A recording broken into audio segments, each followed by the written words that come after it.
Hey guys, tonight we travel back to medieval Europe, not to witness a war or a coronation, but to explore something far quieter, creamier, and significantly more pungent. We're diving into the world of nuns. Not just any nuns, though. These were the women who, through equal parts faith, boredom, and excellent fermentation instincts, ended up creating some of the finest cheeses Western civilization has ever smelled. And trust me, you're going to want to light a candle for this one, because the journey starts in a damp cellar, ends in divine dairy glory, and smells vaguely like someone misplaced a sock in a monastery pantry for 3 centuries. So before you get comfortable, take a moment to like the video and subscribe, but only if you genuinely enjoy what I do here. And hey, I'd love to know what country and time are you listening from right now. Now dim the lights, maybe turn on a fan for that soft background hum, and let's ease into tonight's journey together. You arrive in a modest village in the Frankish countryside around the 11th century, not with fanfare, but with the quiet crunch of boots on gravel and the distant clank of a bell tower counting vespers. The sky is the sort of cloudy gray that medieval painters loved, and modern tourists fear, and the air smells of wood smoke, sheep, and mystery. You're here to visit the local Benedictine convent, not because you're particularly devout, but because you heard they make something magical in their cellar, and because the cheese merchant in the market swore on 3 saints and a very suspicious mustache that their soft-rind cheese could change your life, possibly your afterlife. The convent sits like a curled cat on the edge of a hill, half hidden behind climbing ivy and moral obligation. Its stone walls are pitted from wind and time, but its gates swing open smoothly as if expecting you.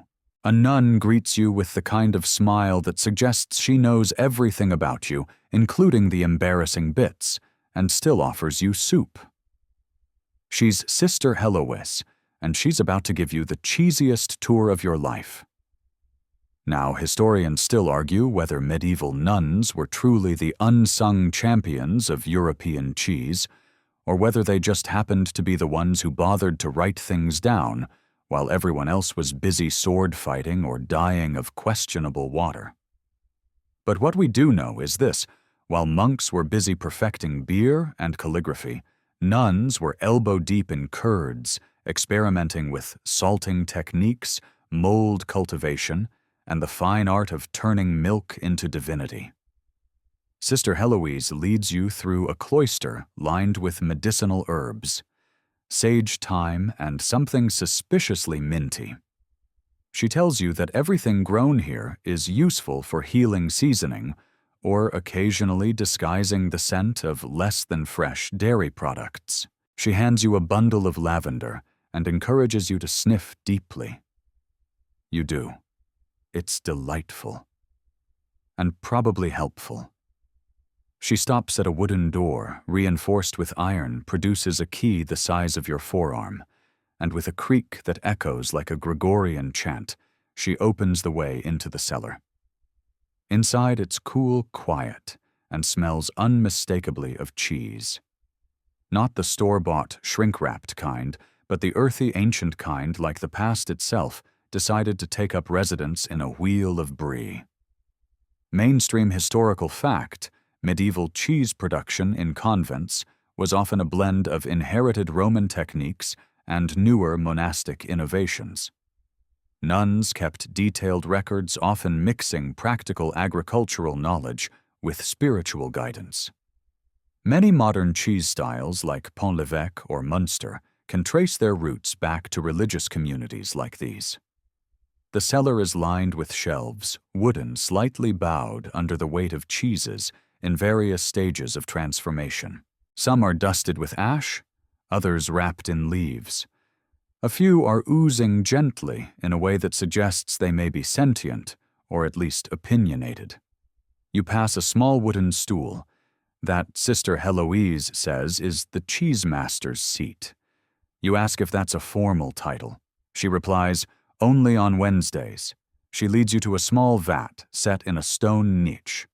Here, fresh milk is poured every morning goat sheep or cow, depending on what survived the night without escaping. Rennet is added sometimes from a calf's stomach, sometimes from fig sap if it's a meatless fast day, and the milk begins to curdle. It looks disgusting. It smells confusing. But it's working. Quirky tidbit. Some orders of nuns believed that praying during curd separation would yield better cheese. There are records of psalms being sung directly into the vat.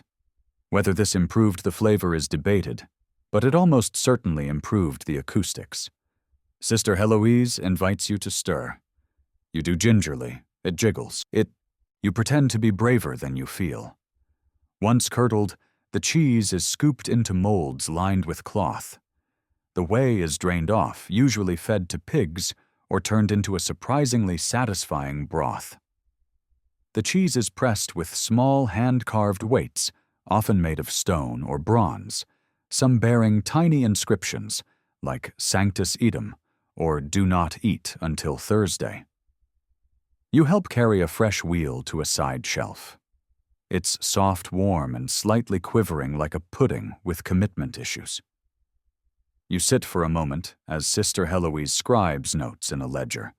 Not in Latin, but in a shorthand, she invented herself part prayer, part cheese diary, part culinary sabotage. You notice one entry that reads, Experiment double mold, triple brine, invoke Saint Agnes. You ask if it worked. She shrugs, still waiting for divine feedback.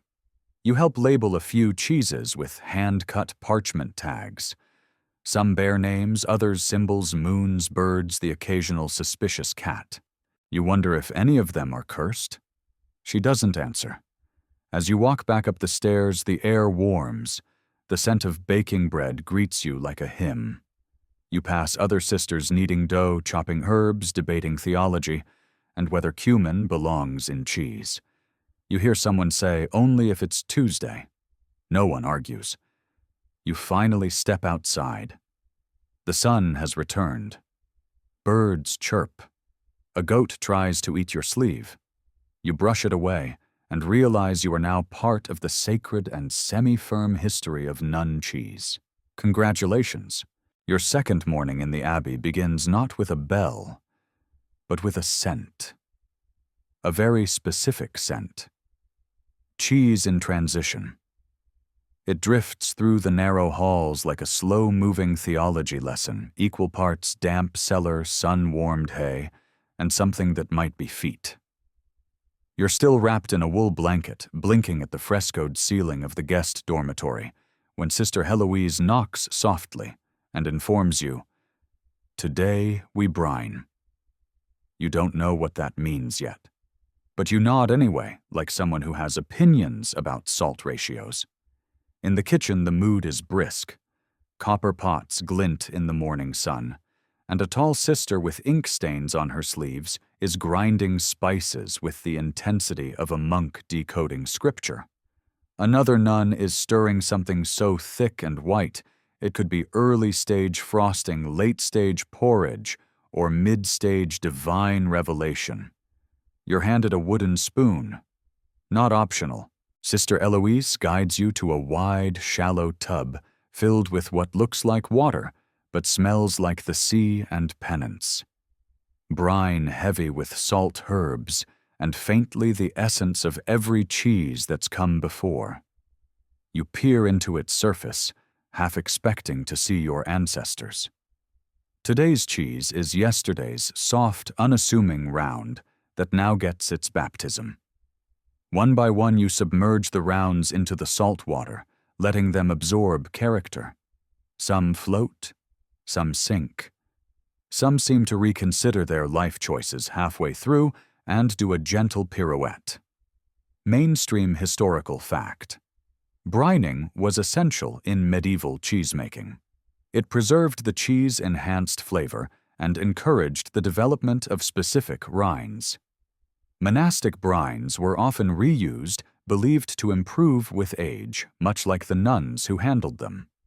Sister Gertrude. The brine master, self-declared, explains that each cheese spends a different amount of time in the bath. She keeps track with a rotating system of carved wooden tokens, one for each wheel, inscribed with symbols only she seems to understand. You help her flip a cheese using wooden paddles. It's heavier than expected and slippery like a reluctant saint. She nods approvingly. You have the wrist of a novice but the heart of a briner. You beam. Outside, the abbey's geese honk in unison, either in greeting or judgment. It's hard to say. They sound suspiciously organized, quirky tidbit. Some abbeys assigned specific psalms to each stage of the cheese process. Psalm 34.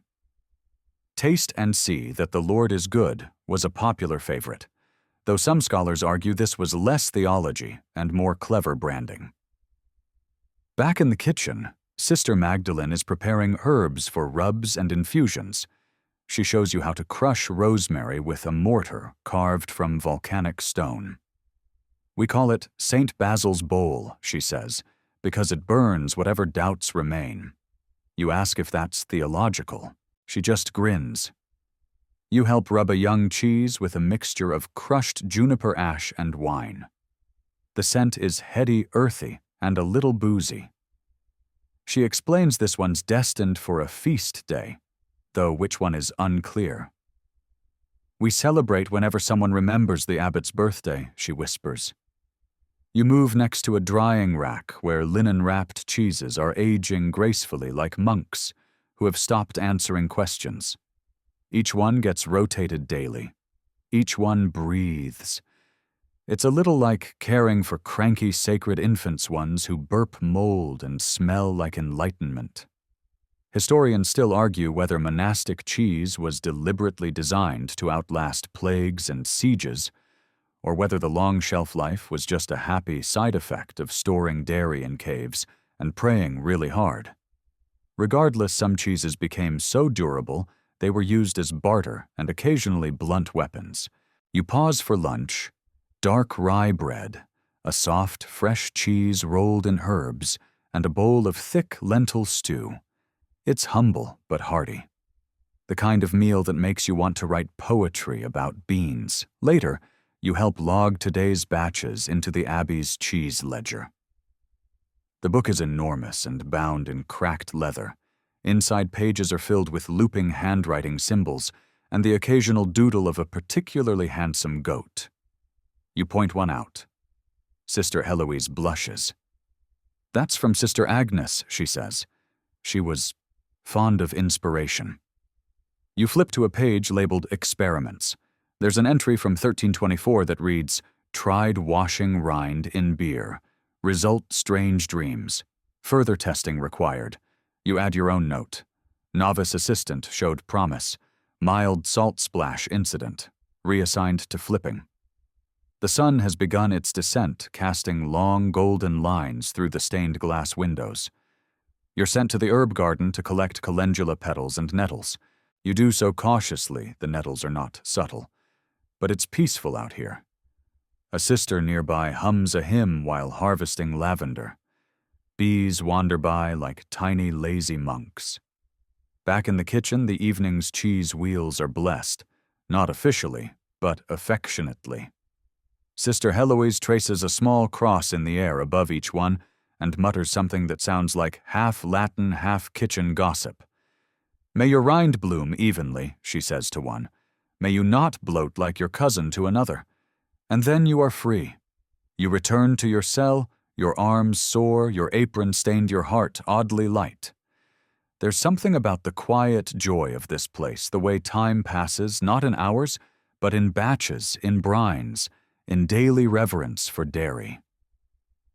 You lie down the scent of rosemary and soft cheese, still clinging to your sleeves, and think maybe you were always meant to be a cheesemaker, or at least a cheese appreciator, which really is its own vocation. The bell tolls again, and this time you rise like someone who almost knows what they're doing. Outside your window, the abbey courtyard glistens with dew. A light mist clings to the herb garden, and the geese already gossiping waddle through it like self-important clergy late to a council meeting. You pull on your robe now, permanently scented with whey and rosemary, and step out into another day of devout dairy. Today you're joining the nuns in the pasture. Sister Julienne greets you with a crooked smile and a crook-shaped staff. She's in charge of the goats, and the goats in turn are in charge of absolutely everything else. You walk behind her down a winding path, bordered by low stone walls and hedgerows, until the field opens wide, green, damp, alive with bird song and bleating. A cluster of goats trots toward her, each one more opinionated than the last. They clearly know her. One nudges your knee, another chews the hem of your robe. You've been accepted. Mainstream historical fact. Goats were prized in monastic communities for their milk, which produced softer cheeses with a shorter aging period, perfect for daily consumption and local trade.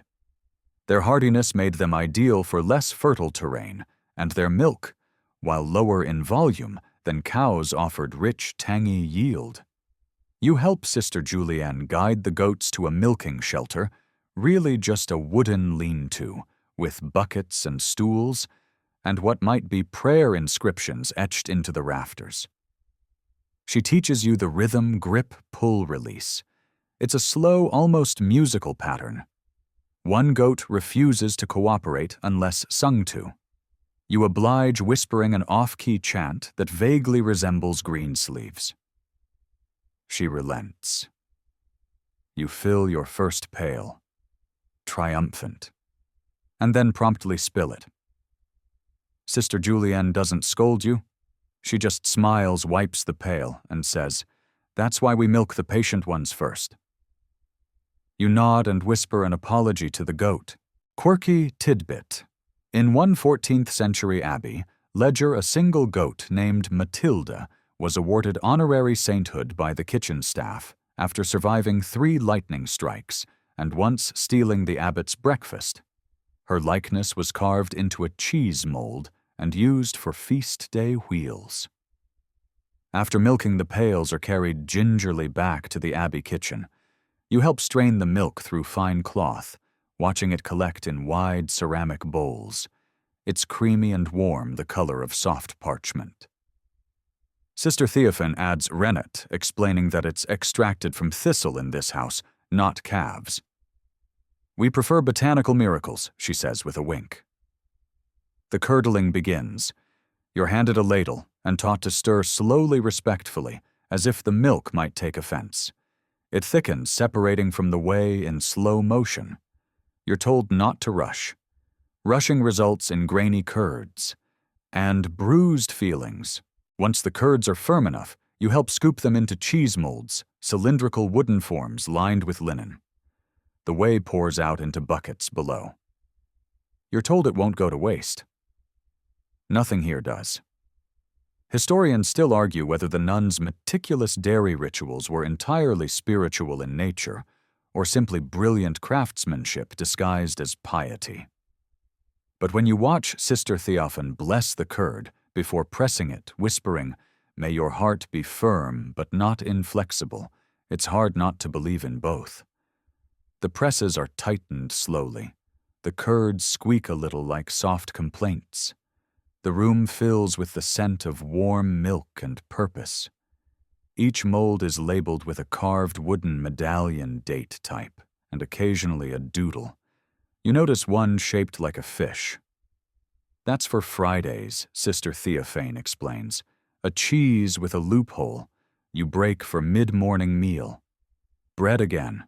A wedge of yesterday's goat cheese. Dried figs. The bread is dense but fragrant. The cheese is sharp, with a rind dusted in ash and thyme. You savor every bite, feeling oddly proud, as if you contributed something besides extra cleanup. Back outside, you help Sister Julienne release the goats into the orchard. They nibble fallen apples, knock over a basket, and generally behave like tiny anarchists. She tells you about one goat who once scaled the abbey wall, and had to be lured down with honey. She was very devout, she adds, just not obedient. You take a moment to sit beneath a crabapple tree. The sun is rising higher now, casting shadows like slow-moving stories. The air is rich with soil and blossoms, and just a hint of something sour-sweet, maybe aging cheese, maybe divine presence. Sister Julienne hands you a notebook. Inside are sketches of cheese molds, lists of names, and at the back, a series of haiku about brining disasters. You add your own soft goat cheese escapes, wrapping linen like a ghost Saint Mathilde forgives. She approves. You end the day by washing pails and singing with the others. A soft, round chorus that floats through the open kitchen windows, past the herb beds, through the orchard, and into the dusk. As the sun dips, Sister Heloise stops beside you, holding a small, lumpy wheel wrapped in waxed linen. "This is yours," she says. "It might be terrible, but it's yours. You hold it like a sacred relic." And it is. Tonight the abbey is quiet, quieter than usual. You lie on your straw-stuffed mattress under the low arch of your cell, staring at the ceiling as candlelight dances along ancient stone. Somewhere above you an owl hoots. Somewhere below you cheese dreams. You've been told that tomorrow is market day. Not the local kind where gossip and leeks are traded in equal measure, but the big one, the one in town. The one where carts full of bread and bundles of herbs and, yes, rounds of cheese are hauled from the abbey to the village square in what might be the Middle Ages' most passive-aggressive parade of piety and produce. You sleep badly. Too much excitement. Also possibly too much goat cheese. Before dawn, you're up. Rubbing your eyes. Wrapping your robe tighter. Slipping into the kitchen where a small team of sisters is already bustling. Loaves are being bundled into cloth. Wheels of cheese are stacked into wicker baskets lined with brine-soaked linen. You're handed one of the lighter bundles. Your cheese from yesterday sits atop it, as if to remind you that this isn't just delivery, it's debut. Mainstream historical fact. Medieval abbeys weren't just centers of worship. They were economic engines. Monasteries produced cheese not only for their own consumption, but also for trade barter and goodwill offerings. Some became renowned for specific varieties, their reputations spreading across regions via merchant routes and word of pilgrim mouth. The journey begins with 2 carts, 4 sisters, 1 donkey named Agnes, and you. The road is muddy and uneven. Your boots are soaked almost immediately. Sister Odile offers you a boiled wool sock to put over your shoes. You do, and instantly look twice as medieval. The trees thin as you descend toward the valley. The town appears in a smudge of chimney smoke and distant bleating. The market is already stirring, stalls being raised, carts jostled into place, children chased out of tent ropes. You help unload the cart. The cheeses are arranged on planks balanced over barrels covered with embroidered cloths and dusted with herbs for aroma and insect deterrents. Quirky tidbit. Some abbeys developed signature scents for their cheese stalls, lavender bundles, rosemary braids, even frankincense charcoal pouches designed to distinguish their goods from competitors and allegedly mask any barnyard funk. Sister Heloise stands behind the stall like a general surveying the battlefield. She nods to you. Today she says you sell Saint Erasmus. You gulp. Customers begin arriving, a mix of villagers, travelers, merchants, and one man wearing a fur hat that looks suspiciously alive. Most just sample a sliver and grunt. A few ask pointed questions. Was this washed in cider or brine? Is this aged above or below the cloister? What do you pair this with, pear or plague? You improvise answers, some accurate, some spiritual. And then a child approaches, freckled, wide-eyed, clearly broke. He lingers near the edge of the stall, sniffing the air like a hopeful wolf cub. You break off a bit of your cheese and offer it to him. He eats it like it's treasure, then runs off. You feel like a saint. Sister Heloise returns with news you've sold 6 wheels already. One was purchased entirely because of your eyebrows. You take this as a compliment. Historians still argue whether monastic markets served more as economic outreach or subtle propaganda, an edible way to spread reputation and influence. But when you watch a group of townsfolk nodding respectfully to Sister Odile as they sample her cracked pepper Gouda, it feels a bit like both. The sun climbs. The air grows noisier. A juggler begins performing beside the fishmonger. A goose escapes. A nun chases it. The goose wins. You sneak a moment to browse nearby stalls, wooden combs, ceramic cups, salted herring beeswax candles shaped like saints. You buy a small one shaped like a cat, because why not? Back at your post, you slice samples and tell anyone who listens that yes, the cheese was blessed. Yes, it's made with kindness. No, it is not haunted, but yes, the abbey goat can open doors. You're asked about the cheese's name, Saint Erasmus. You make something up about miracles and dairy tolerance. The customer buys 2. Lunch is taken in a shady patch behind the cart. You eat bread, a soft cheese studded with herbs, and a fig that tastes like it's trying to be a raisin. Sister Heloise shares a sip of pear cider from a flask she insists is for medicinal purposes. The afternoon thins out. More cheese is sold. Some is bartered for cloth. 1 wheel is traded for a basket of apples and a poem. The poem is terrible, but the apples are good. By late afternoon, your cheese is gone, all of it. You feel oddly bereft, like parting with a pet you only just named. Sister Heloise notices. That's the thing with cheese. She says it's always leaving. You pack up the stall, lift the now empty baskets, and help Agnes the donkey navigate a suspicious puddle. The road home is quieter, satisfied. You arrive back at the abbey in time for vespers. The bells toll, the geese honk, the kitchen smells of lentil soup. You return your robe, now slightly cheesier than before, and wash your hands in lavender water. Later, sitting by the cloister pond, you watch the ripples and think you made something. You shared something. And even if no one remembers your name, they'll remember your cheese. And really, isn't that enough? You wake before the bell.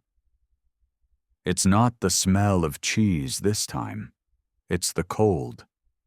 The kind of crisp, damp chill that seems to seep directly into your bones. The kind that makes you rethink every life decision that led to this moment, particularly the one where you agreed to follow Sister Heloise into a literal hole in the ground. Because today, dear pilgrim, you're going into the aging cave. She meets you by the stone archway, a lantern in one hand and a basket of soft cheeses in the other. Her expression is serene, but you can't help but notice the thick wool cloak she's wrapped around herself like a defensive spell. The cave entrance is barely taller than you. Inside, the air changes instantly, cooler, damper, and laced with the sharp tang of ammonia, mold, and miracles. Mainstream historical fact: monastic cheese caves, often natural or hand-carved into limestone, provided ideal conditions for aging cheeses. Stable temperature, consistent humidity, and just the right mix of bacteria and fungi. Some of Europe's finest cheeses still rely on these methods. You duck inside. The walls glisten with condensation. Shelves line both sides, stacked with wheels and logs in every stage of aging, some soft and bloomy, others hard as ancient coins. The older cheeses wear gray-blue rinds like battle armor.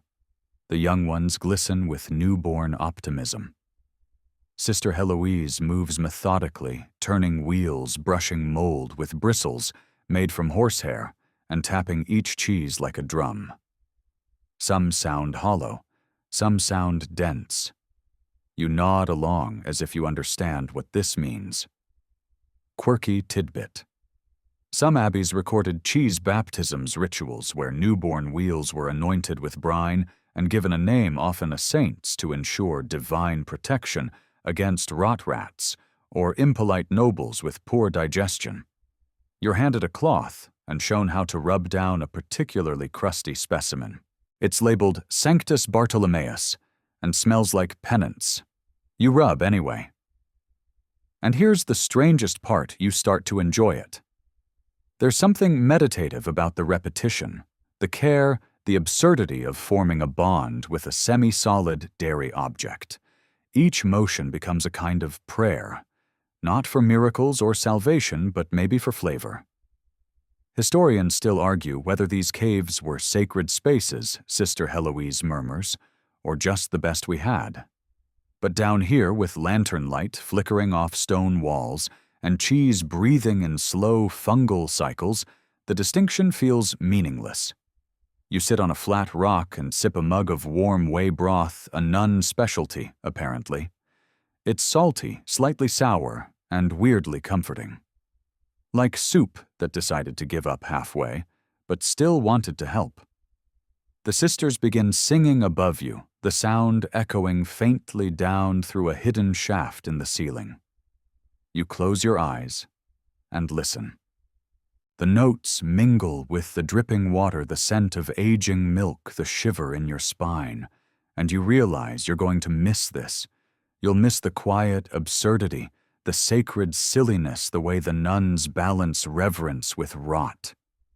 Because in this abbey, cheese isn't just food, it's legacy, it's labor, it's faith turned into something you can smell from 3 rooms away.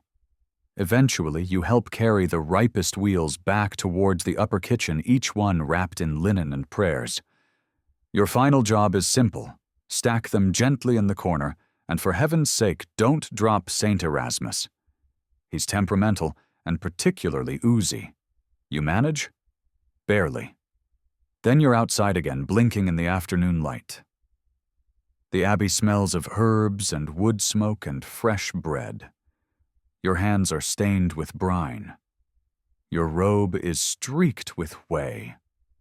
You are, for lack of a better word, complete. You sit beside the cloister pond, watching a goose chase a squirrel, and breathe in the calm. You didn't just learn how medieval nuns made cheese. You lived it. And somehow, against all odds, you liked it. By now, you've gotten used to the rhythm of life in the abbey. The bells no longer startle you. The chores don't feel like interruptions. And even the goats, loud, obstinate creatures that they are, have become something like co-workers. Slightly unpredictable co-workers with terrible hygiene, but still. Today you've been assigned to milk duty. Again. Your knees creak as you crouch beside Gertrude the goat, whose eyes seem to peer directly into your soul and judge every decision you've ever made. She bleats once. You nod respectfully and begin. Milking is surprisingly meditative. The sound of the stream hitting the pail, the warmth of the animal, the occasional affectionate headbutt. Sister Lucia passes by and chuckles. You're doing better than Brother Matthias. He still flinches. You smile, but you're focused. Because you've learned something: good cheese starts here, with patience, with care, with clean hands and calmer goats. Mainstream historical fact. Medieval monastic communities were often leaders in agricultural innovation. They bred heartier livestock, managed crop rotation, and, yes, refined dairy techniques that would become foundational in European cheesemaking. Many abbeys even documented their methods, creating early manuals on livestock care and food preparation. As you finish with Gertrude, you glance toward the meadow. A group of nuns is harvesting herbs, thyme, marjoram, wild chives, not for soup, but for cheese. That's your next stop. You follow the scent. The herb garden is humble but thriving. Sister Agnes hands you a basket and points toward a patch of lemon balm. We need this for the afternoon infusion. You nod and get to work. Here's something you didn't expect: the herbs matter. Not just for taste, but for preservation, for symbolism, for seasonal balance. Some were thought to soothe the stomach. Others were said to ward off melancholy or evil humors. A few like nettle were used to wrap cheeses for aging, a rustic version of packaging with medicinal perks. Quirky tidbit. One French monastery developed a cheese wrapped in leaves soaked in pear brandy. The leaves kept the cheese moist and imparted a faint sweetness, earning it the nickname Saintly Booze Wheel. Sadly, the original recipe is lost, but stories remain. You kneel in the earth, clipping sprigs your hands now scented with green life. Bees drone lazily nearby. A bird calls overhead. You feel, dare you say it, peaceful.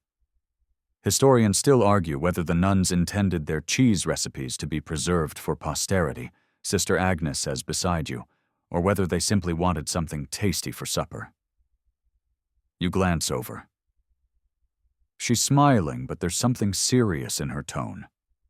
It doesn't always matter, she adds, why we begin something. What matters is whether we carry it with care. You tuck that thought away. Back in the kitchen, the infusion begins. Warm milk is heated gently over the hearth. Herbs are tied into muslin bundles and lowered in like sleepy tea bags. The scent that rises is dreamy, savory, floral, slightly grassy. You stir slowly with a wooden paddle. There's a rhythm to it. Clockwise 6 times. Pause. Counterclockwise. Whisper a prayer if you feel like it. Sister Agnes says the milk listens. Maybe it does. Once the milk reaches the right temperature, rennet is added, extracted from thistle or fig sap, or in some monasteries a dried bit of calf stomach tucked away like treasure. Vegetarian rennet was surprisingly common, Agnes tells you. More plants, less fuss. The milk sits, you wait. Eventually the curds form. Soft. Pliable. Not yet cheese, but definitely not milk anymore. You cut them with a slender knife. The whey separates and pools like moonlight in the pot. You scoop curds into cloth-lined molds, small baskets with holes to allow drainage. Then the pressing begins. Weights are added. Stones sometimes. Clean bricks. Wooden boards balanced just so. The whey trickles out slowly, a soft, rhythmic drip. The cheese firms. It's called patience. It's called gravity. And also it's called lunch prep, because some of these little wheels will be eaten today, fresh, soft, tangy. Others will be salted and aged, destined for shelves in the cool stone cave to be nursed over weeks or months. You help carry a tray to the prep table. Sister Agnes sprinkles the tops with salt and a mix of crushed marjoram and sage. This one's for Saint Odile, she says. She liked things spicy. You believe her. You taste one. It's still warm. Mild, but with a herby punch at the end that surprises you. You grin. You didn't expect to love it. You definitely didn't expect to crave more. Outside, the goats bleat again. Inside, the cheese rests. And you feel like maybe you're starting to understand why a life of quiet labor and fermented dairy might actually appeal to someone in a world without notifications or streaming. Because this isn't about cheese, it's about attention, it's about care. And maybe if you're lucky, it's also about flavor. You're sitting beneath a fig tree now, near the edge of the abbey's garden wall, watching the sun begin to stretch the shadows long across the courtyard.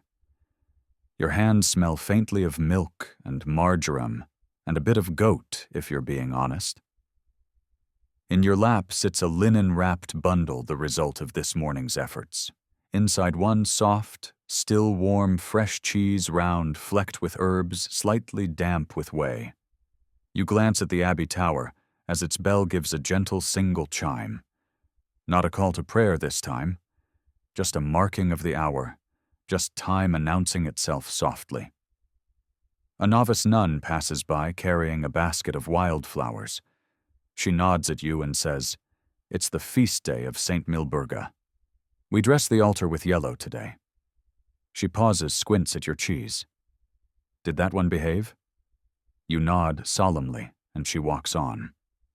Inside the refectory, the abbey's simple dining hall preparations are underway for the evening meal. You're invited to help. The table isn't grand, just long planks worn smooth by centuries of elbows and crumbs, mismatched bowls, wooden spoons, ceramic jugs filled with spring water, and diluted mead. The food is humble lentil stew, crusty bread, stewed apples, and of course, cheese. Mainstream historical fact. In many medieval monastic communities, meals were taken in silence. A designated reader would recite scripture or hagiographies, biographies of saints, while the others dined in contemplation. This practice wasn't just for spiritual focus, it also helped avoid idle gossip and enforced humility at the table. You sit with the others listening as Sister Marguerite reads from the life of Saint Bridget. The story features miracles involving butter cows and overflowing vessels. Appropriate, really. Your bowl of stew steams gently. Your slice of bread soaks up a smear of your herb cheese. And you chew slowly, reverently, like each bite is both sacrament and reward. Quirky tidbit. Some monastic kitchens developed cheese schedules assigning different types of cheeses for specific days, saints, or liturgical seasons. Soft cheeses during fasting periods, harder aged ones for feast days. Cheese was never just cheese, it was a calendar in curd form. You finish your meal and help gather the bowls. One sister hums as she wipes the table with a cloth dipped in lemon balm water. Another nudges a sleepy cat from the bench. The reader folds her book, kisses its cover, and blows out the candle beside her. Evening settles. Outside, the light turns golden. You walk through the cloister garden where roses climb the stone walls and snails leave silver trails on the pathways. Somewhere nearby, you hear the faint sound of Bell's goats again being herded to their pens. You pass by the herb-drying room where sprigs hang upside down from beams like fragrant chandeliers. Lavender, rosemary, hyssop. Each one with a purpose, some for healing, some for scent, some for cheese. Always somehow for cheese. Historians still argue whether nuns and monks innovated cheese-making out of necessity or creativity.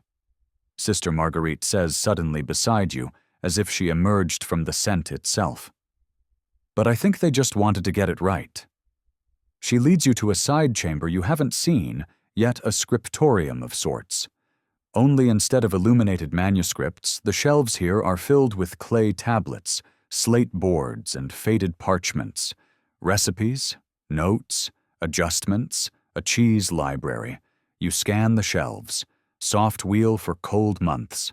Summer brine ratios. Mother Heloise's curd crisis resolved. You chuckle. These aren't just records. They're living documents, cheese diaries.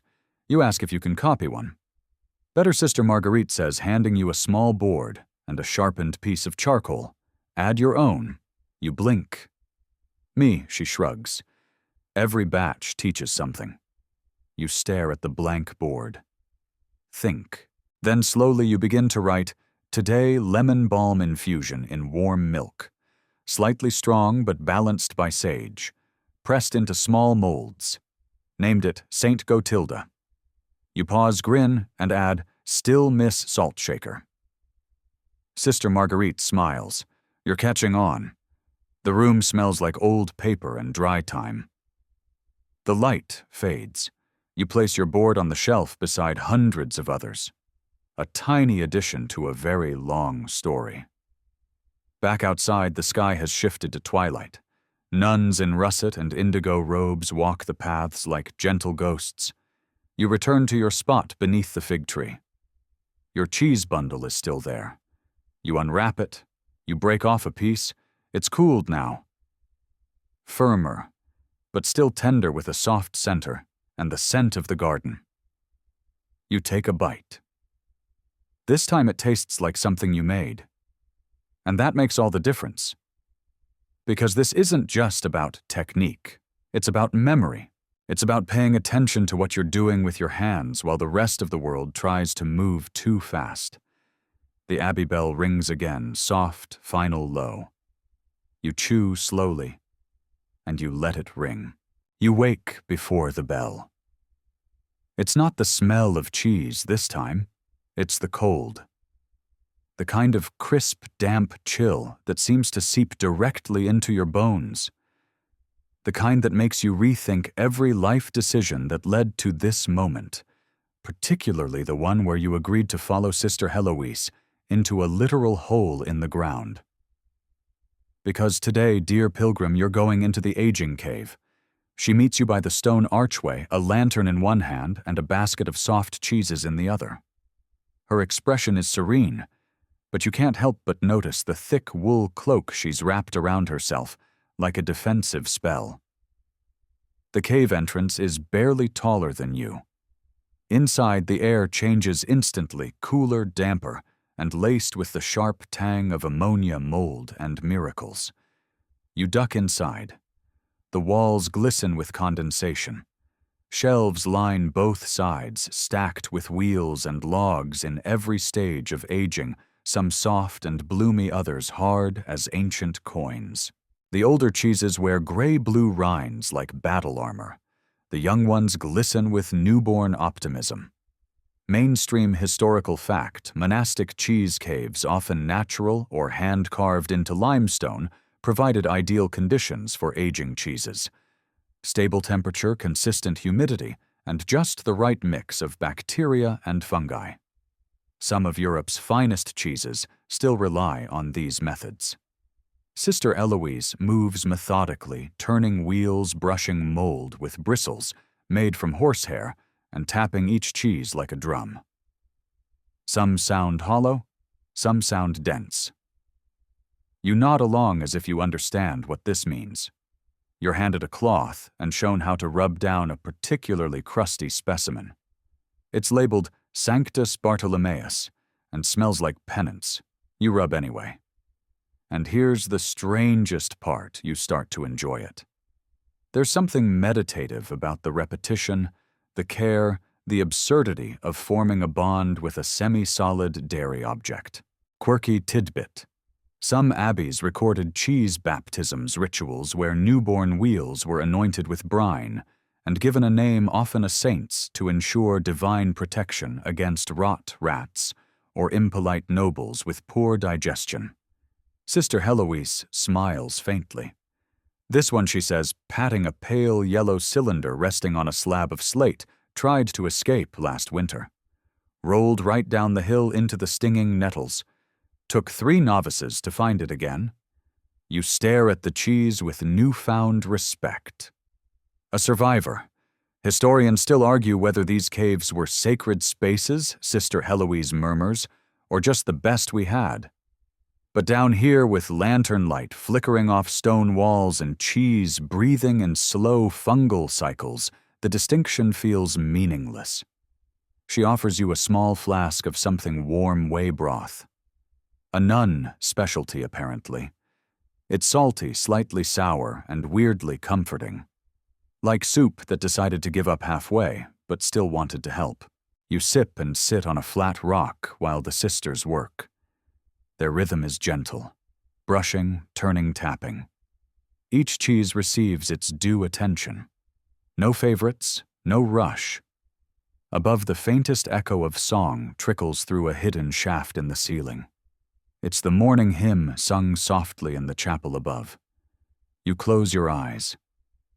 The notes mingle with the dripping water, the scent of aging milk, the shiver in your spine. And you realize you're going to miss this. You'll miss the quiet absurdity, the sacred silliness, the way the nuns balance reverence with rot. Because in this abbey, cheese isn't just food. It's legacy. It's labor. It's faith turned into something you can smell from 3 rooms away. Eventually, you help carry the ripest wheels back toward the upper kitchen, each one wrapped in linen and prayers. Your final job is simple: stack them gently in the corner, and for heaven's sake, don't drop Saint Erasmus. He's temperamental and particularly oozy. You manage. Barely. Then you're outside again, blinking in the afternoon light. The abbey smells of herbs and wood smoke and fresh bread. Your hands are stained with brine. Your robe is streaked with whey. You are, for lack of a better word, complete. You sit beside the cloister pond watching a goose chase a squirrel and breathe in the calm. A novice approaches with a handful of herbs and a wink. You survived the cave. You grin. Barely. She nods. Next time it's pickling, you raise an eyebrow. Turnips, she says ominously. So many turnips. You both laugh. And just then a bell rings. Not the abbey bell, but a small handbell from the kitchen. Supper prep begins again. You rise, your legs aching slightly, your back stiff from crouching beside so many fungal warriors, but your heart surprisingly light. Because you didn't just learn how medieval nuns made cheese, you lived it. And somehow against all odds, you liked it. The bell continues its modest clanging as you shuffle into the kitchen, the late-day sun stretching golden fingers across the worn flagstones. Everything smells faintly of thyme yeast and something distinctly pungent. You know that scent now. That's the aroma of Sanctus Bartolomeus coming into his prime. Sister Heloise is already there, her sleeves rolled up, apron dusted with flour, stirring a pot so enthusiastically that the wooden spoon is starting to splinter. She glances up and waves you over with the spoon. We're making cheese pies, she says, as if this explains everything. And honestly, it does. She hands you a lump of dough that could double as a doorstop. Flatten that. Into a circle. Ish. You oblige. It's sticky resilient and oddly satisfying. Your circle is more like a rough oval, but it's received without judgment. Around the kitchen, the nuns bustle in quiet harmony. One is slicing chives with terrifying speed.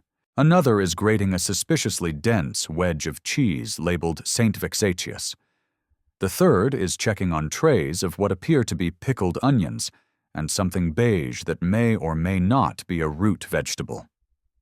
Careful with Saint Vexatius, Heloise says. He's got a bite.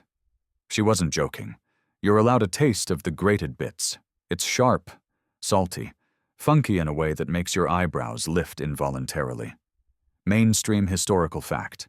Many medieval monasteries developed regional cheese recipes based on local flora microclimates and available milk sources, cow sheep, or even goat.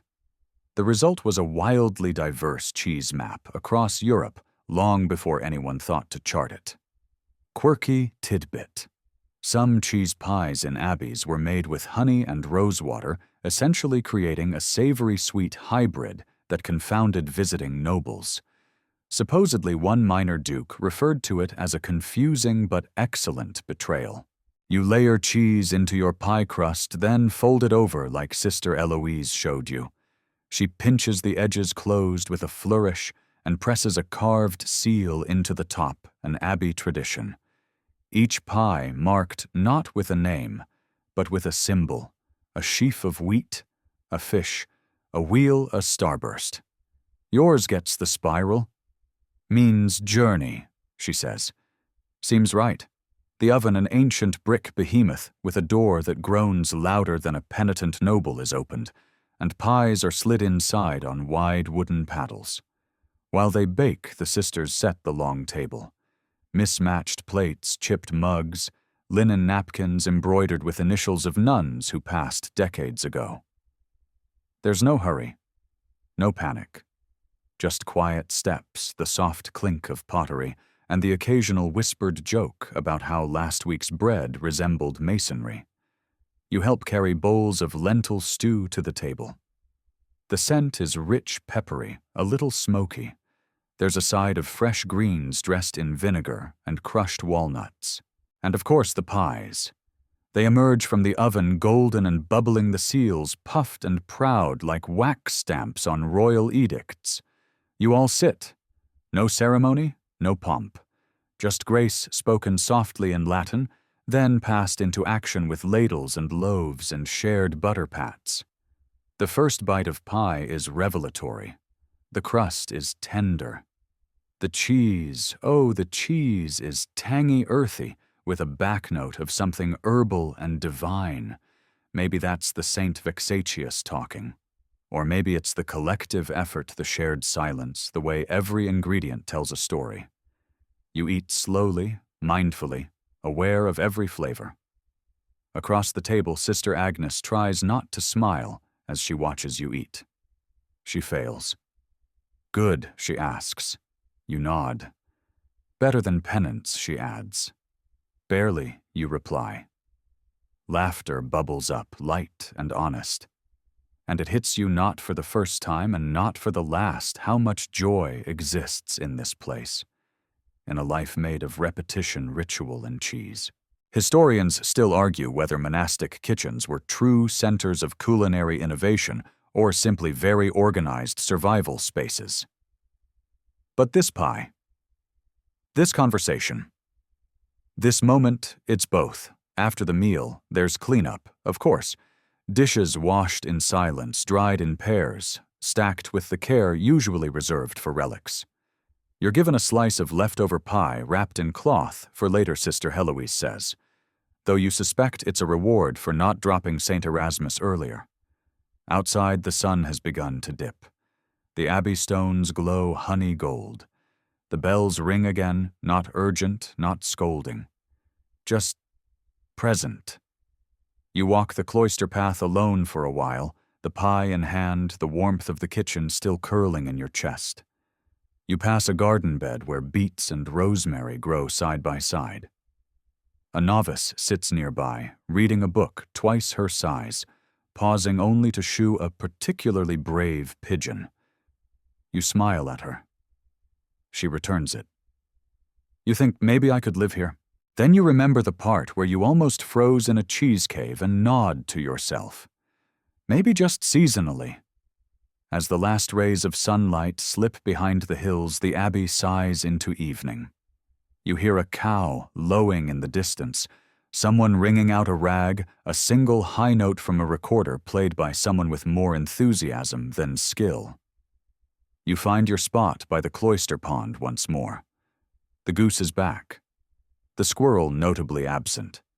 You sit, you breathe, you nibble your pie, and you think there are worse ways to spend a day than among nuns' fungi and fermenting milk. Much worse.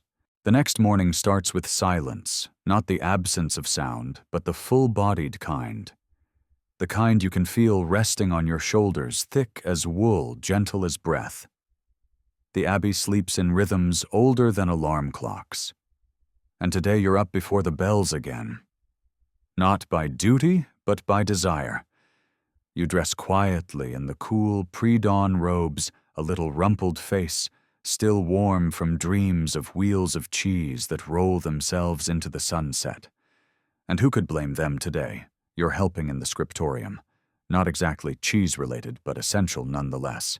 Because for all the wheels and curds and bacterial bliss, someone needs to keep the records.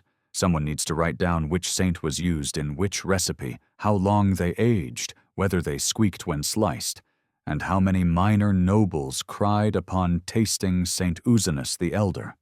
You enter the long, narrow room where light slices through high windows like divine daggers. Everything smells like ink parchment dust and lavender soap. Sister Imelda looks up from her writing desk and smiles. Her fingers are ink-stained, her posture suspiciously upright, for someone who's been copying recipes since matins. "Welcome," she whispers, as if the words might smudge. "We're working on the Brie Codex today." You blink. "The Brie Codex, yes," she says, an illuminated manuscript devoted entirely to regional cheese textures and their spiritual applications. You nod solemnly, as if this is the most natural thing in the world. It is now. Mainstream historical fact, monasteries, were not just centers of agriculture, but of literacy preservation and innovation. Many food texts, recipes, storage techniques, agricultural treatises survive today because monks and nuns took the time to copy and annotate them by hand, sometimes adding spiritual commentary or artistic flourishes for good measure. Sister Imelda hands you a stylus. You may begin with the decorative capitals. Oh no. Your artistic skill lies somewhere between eager toddler and confused potato. But this is a sacred space, so you try. Your B in Brie becomes a little lopsided, possibly demonic-looking, but Sister Imelda pats your hand anyway. Very expressive, she says, kindly. Quirky tidbit. One surviving monastic manuscript includes a recipe for heavenly rind, in which nuns describe how the outer mold of cheese was to be encouraged with breath and prayer until it blooms with humility. Whether this was a metaphor or a mold management tip remains unknown. You take a moment to appreciate the quiet buzz of the room. Quills scratch softly against stretched parchment. Beeswax candles flicker. A novice sneezes delicately, then blushes like a ripe apple. Sister Imelda turns the page, revealing a full-color miniature of St. Gallus, milking a golden cow with one hand and balancing a wedge of cheese on the other. You can't help but admire the dedication. After a while, your wrists cramp, your eyes blur, and still the work continues. Because here, cheese is not just made, it is remembered, recorded, revered. You break for midday prayer, joining the sisters in the chapel, where incense swirls through stone columns like spirit made visible. Their voices rise in layers, soaring, spiraling, serene. You stand at the back, not singing, just listening, letting the sound coat you like rind. Then it's back to the kitchen, because what is reflection without fermentation? Today's task, blue cheese. The funkier cousin. The weird one. The rock star. You help pour warm milk into copper vats. Add cultures with a reverent sprinkle. Stir slowly with long-handled paddles. When the curd sets, it's cut with wires releasing steam that smells like sour milk and the future. Then comes the mold. Yes, you add it on purpose. Penicillium roqueforti. A blue-green miracle. You watch as the curds are salted, ladled into round molds, and stacked in the cool cellar with the patience of a nun, waiting for divine timing. Sister Colette explains that once formed, each wheel will be pierced with long metal needles to allow oxygen in encouraging the mold to bloom in electric blue veins. It needs air, she says, like faith. It only works if you let it breathe. Historians still argue whether blue cheese's invention was deliberate or accidental. Some say a shepherd left bread in a cave and returned to find moldy cheese had bloomed beside it. Others believe it was a controlled evolution of earlier techniques. Either way, blue cheese was controversial, powerful, and for many an acquired miracle. As the cheese is carried away, you wipe down the counters, marveling at how something so funky, so challenging could be treated with such tenderness. Later during supper, you're offered a wedge. Blue, crumbling, smelling like feet blessed by angels. You bite in. It's spicy, not like chili but like challenge. Your tongue recoils, then leans in. It's salty, earthy, sharp enough to taste in your ears. And weirdly, divine. You chew, you swallow, and you realize you may never go back to mild. After the meal there's music. Not formal, just a few nuns gathering in the cloister with lyres and pipes and one impressive tambourine. The notes drift through the dusk as fireflies flicker in the garden. You lie on the grass, the scent of basil and blue cheese still in your nose, and watch stars poke holes in the sky. A sister plays a gentle tune. Someone hums. You close your eyes. And just before sleep catches you, you think how funny, how beautiful that milk left alone to rot just right can become something this sacred. That thyme, bacteria, and care can produce flavor this complex. That faith can ferment. That silence can sing. You wake before the bell. It's not the smell of cheese this time, it's the cold, the kind of crisp, damp chill that seems to seep directly into your bones. The kind that makes you rethink every life decision that led to this moment, particularly the one where you agreed to follow Sister Heloise into a literal hole in the ground. Because today, dear pilgrim, you're going into the aging cave. She meets you by the stone archway, a lantern in one hand and a basket of soft cheeses in the other. Her expression is serene, but you can't help but notice the thick wool cloak she's wrapped around herself like a defensive spell. The cave entrance is barely taller than you. Inside, the air changes instantly, cooler, damper, and laced with the sharp tang of ammonia, mold, and miracles. You duck inside. The walls glisten with condensation. Shelves line both sides, stacked with wheels and logs in every stage of aging, some soft and bloomy, others hard as ancient coins. The older cheeses wear gray-blue rinds like battle armor. The young ones glisten with newborn optimism. Sister Heloise moves methodically, turning wheels, brushing mold with bristles made from horsehair, and tapping each cheese like a drum. Some sound hollow. Some sound dense. You nod along, as if you understand what this means.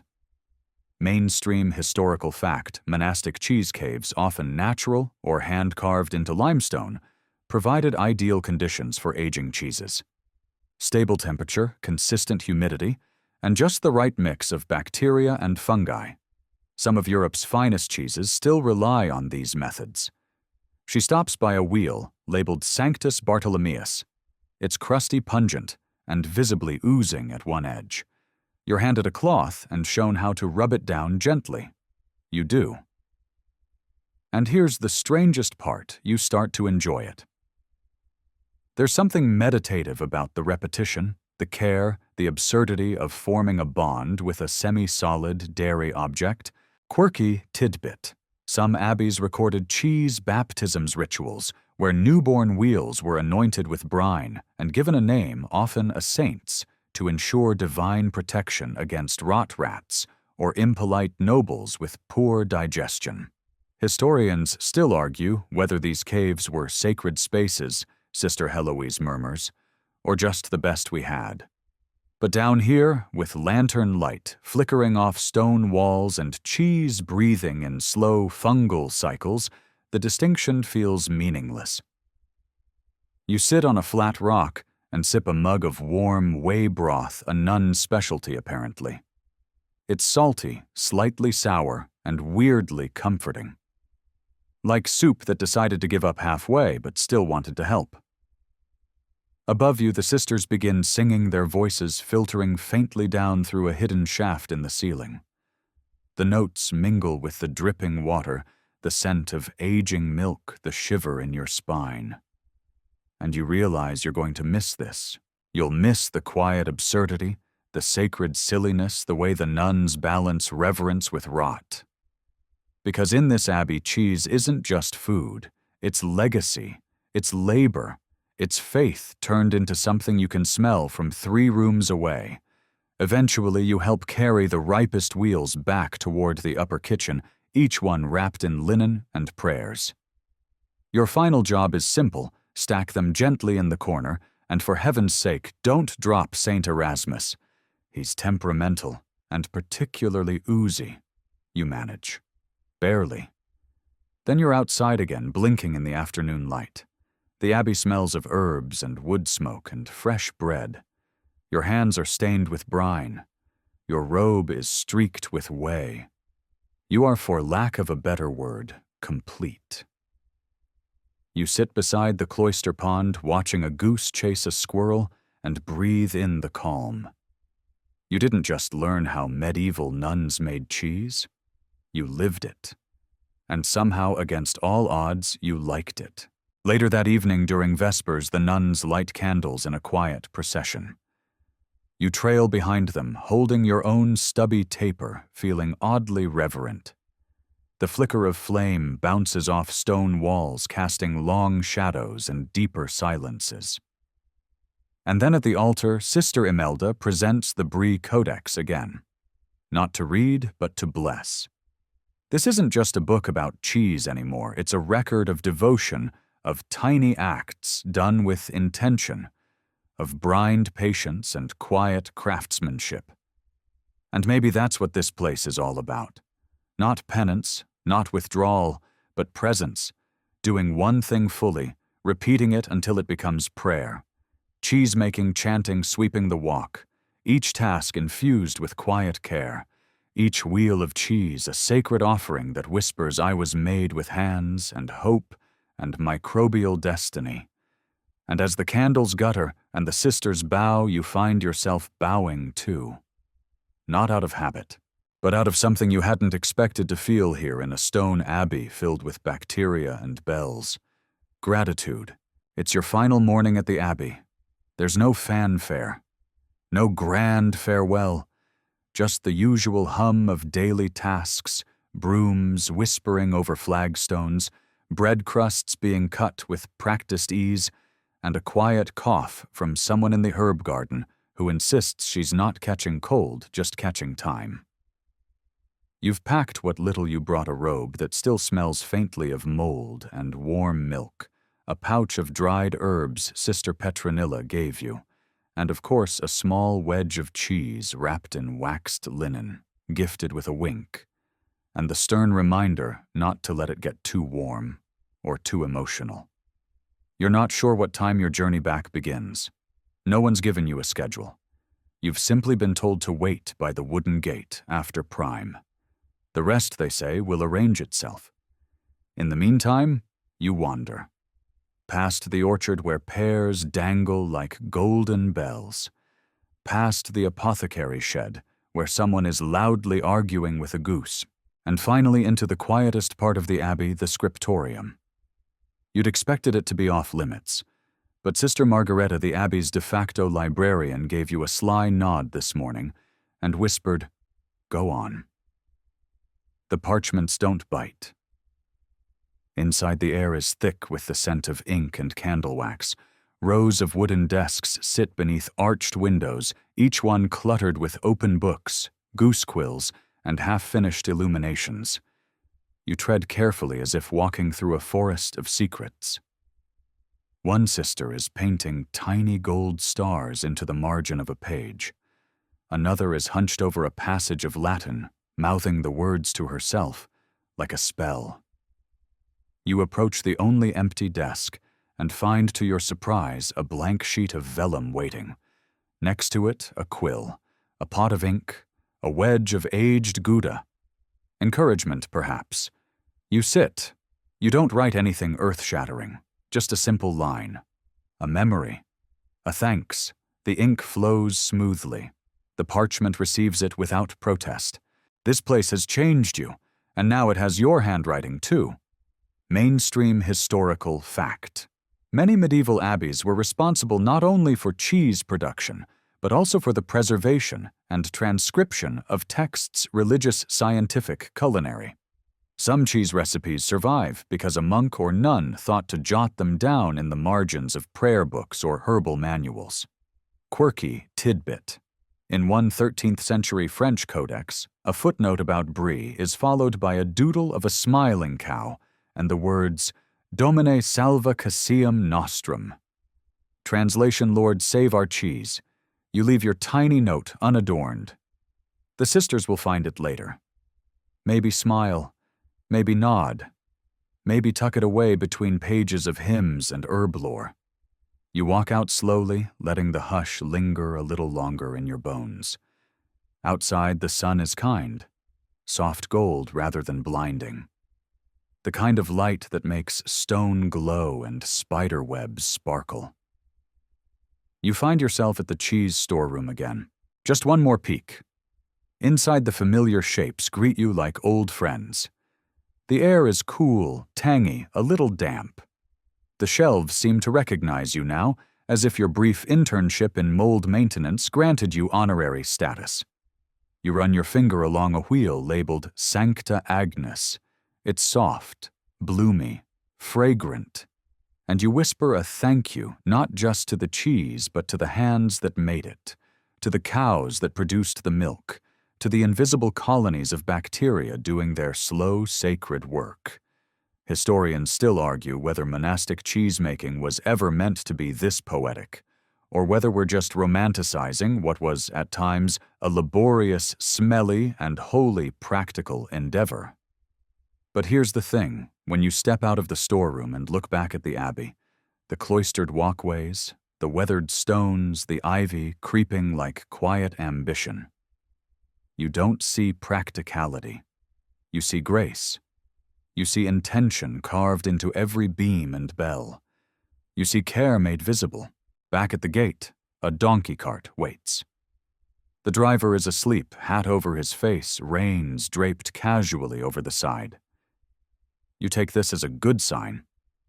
One of the sisters appears behind you. She presses a final gift into your hand, a small, wax-sealed parcel, still warm. You raise an eyebrow. She simply says, "For the road." But don't open it too soon. Good cheese, like good endings, requires patience. You nod, and you understand. As you climb into the cart, you realize something quietly wonderful. This trip, this whole absurd, beautiful, cheesy adventure was never about learning a new skill. It was about slowing down, about paying attention, about letting a quiet world filled with fermentation song and sisterhood seep under your skin like brine into a wheel of rind-wrapped camembert. You settle in as the cart begins to move. The abbey fades behind you, but the scent of herbs and wood smoke lingers. So does the feeling that you were part of something old, something silly, something sacred. The road away from the abbey is not straight. It bends and loops like it's trying to remember every hill and hesitation it's ever known. The cart rocks gently over stones and ruts, each jostle, accompanied by the soft clink of the cheese parcel resting beside you. The donkey occasionally flicks his ears, as if participating in a conversation only he can hear. You sit back. Let it happen. Let the rhythm of movement take over where the chanting left off. Your robe still smells faintly of whey and lavender soap. There's a smear of ash near your cuff remnants of the hearth, where Sister Beatrix taught you to warm milk slowly, patiently, reverently. You resist the urge to brush it off. It's part of the story now. The countryside unfolds around you in slow motion. Thatched roofs peek from behind hills. Sheep graze in loose formation. A shepherd in a saffron cloak dozes beneath an olive tree, his crook balanced across his knees like a sleepy sword. Somewhere in the far distance, a bell tolls. You wonder how far its echo reaches. If the sisters hear it, too. If someone is flipping a cheese wheel just as your cart hits a bump. If memory like milk curdles into something richer with time. You pass a roadside shrine. It's modest, just a carved wooden figure in a weathered niche, arms outstretched, one hand suspiciously holding what looks like a wheel of cheese. You blink, then squint, and decide not to ask. Mainstream historical fact. In some rural regions, saints were occasionally localized with unusual attributes. There are records of Saint Fromundus of the cheese press being honored in one Swiss canton, though modern scholars debate whether he was ever canonized or just particularly good at turning curds. Quirky tidbit: one 15th century French recipe book refers to cheese for journeying, recommending a hard smoked variety wrapped in waxed linen and hung from the belt like edible armor for pilgrims. You pat your own cheese parcel protectively. Not quite armor, but it feels important. Eventually, the cart rolls to a halt in a small village. There's no sign announcing its name, just a sleepy dog in the road and a baker's apprentice balancing 3 loaves on one arm while chasing a goose with the other. The driver, who hasn't spoken a word, gestures vaguely toward the inn. You hop down, stretch, thank the donkey. He ignores you, which feels appropriate. The inn smells like stewed apples and old timber. A fireplace crackles softly in the corner. A woman with a braid down to her waist nods toward a seat and brings you a mug of something warm and cinnamony without asking. You sip. Then remember the parcel. Carefully, reverently, you unwrap the waxed cloth. Inside a small wheel of cheese the color of late afternoon sunlight. There's a note. Just one line written in Sister Margaretta's careful script. Let memory ripen. You smile. Because of course, you cut a slice, take a bite. It's firm, but gives way easily. Salty but round. Earthy with a hint of something green, maybe chive, maybe miracle. It tastes like the abbey. Like everything you didn't know you were hungry for until you had to leave it behind. You eat slowly. Not out of politeness, but because this is how it's done. This is how cheese becomes story. Historians still argue whether cheese carried from abbeys influenced regional recipes, or if local traditions simply absorbed monastic wisdom into their own molds. Some say the spread of soft cheeses followed pilgrimage routes. Others believe nuns just had excellent taste and word got out. Either way, you suspect this cheese will change something. Even if it's just you, even if it's just today. The innkeeper offers you a room. You nod. It's been a long journey. But before you sleep, you wander out back into a garden framed by a crumbling stone wall. It's not large, just a patch of herbs, a bench, and a few lavender stalks still clinging to summer. But it smells familiar. Not exactly like the abbey, but close. You sit. Breathe. Let the world settle into place. A cat brushes against your ankle and decides your furniture. You don't mind. The stars begin to flicker awake. You think of Sister Heloise and her moldy drum tapping, of Sister Agnes and her passion for curd tension, of Sister Beatrix whispering blessings into milk. And you wonder if anyone will ever write a hymn for the humble cheesemakers of history. Probably not. But then again, maybe that's what you've been doing all along, writing it in memory, in flavor, in footsteps left behind on twisty roads. Tomorrow you'll continue on, but tonight you carry something sacred and slightly pungent and perfect. The next morning you rise with the kind of ache that suggests your bones have been stored in a cheese cave overnight. The bed at the inn was comfortable enough, straw-stuffed, wool-blanketed, but nothing compares to the meditative stillness of the cloister dormitory. You miss the gentle snoring of Sister Ursula. You miss the cold stone walls that kept you honest. You even miss the whey broth. Sort of. You wander out to the inn's garden again. Morning mist clings to the lavender and dew makes your sandals squeak with every step. There's no ceremony, no bell, no chant to begin the day. Just a curious crow eyeing you from a weathered fence post. Your thoughts drift inevitably back to cheese. You take out the last sliver of your abbey cheese from its waxed wrapper. It's firmer now, slightly dried around the edges, like it's aged with you. You break it in half and offer some to the crow. He declines. Your loss, you mutter. Down the lane, the village begins to wake. A blacksmith opens his shutters. Children argue about goats. A market cart clatters into place loaded with apples, onions, and suspiciously cheerful eels. You approach the stall of a cheesemonger. She's middle-aged with a kerchief tied tightly over a halo of frizz. Her wares are impressive wheels, stacked like golden coins, soft rounds tied in nettles, ash-covered pyramids that dare you to ask questions. You ask for one thing, the story behind them. She smiles and begins. She tells you of her grandmother who learned to salt curds in secret from a nun escaping a burned convent. She tells you of a cheese once blessed by a drunk friar and now considered lucky if served on harvest day. She tells you of wheels that burst in the night from too much pride and too little airflow. Mainstream historical fact. After the 12th century, many monastic cheese techniques spread into local communities via displaced monks, lay apprentices, or simple neighborly osmosis. As abbeys waned in power, their culinary legacy fermented outward, especially in rural areas hungry for preservation skills. Quirky tidbit.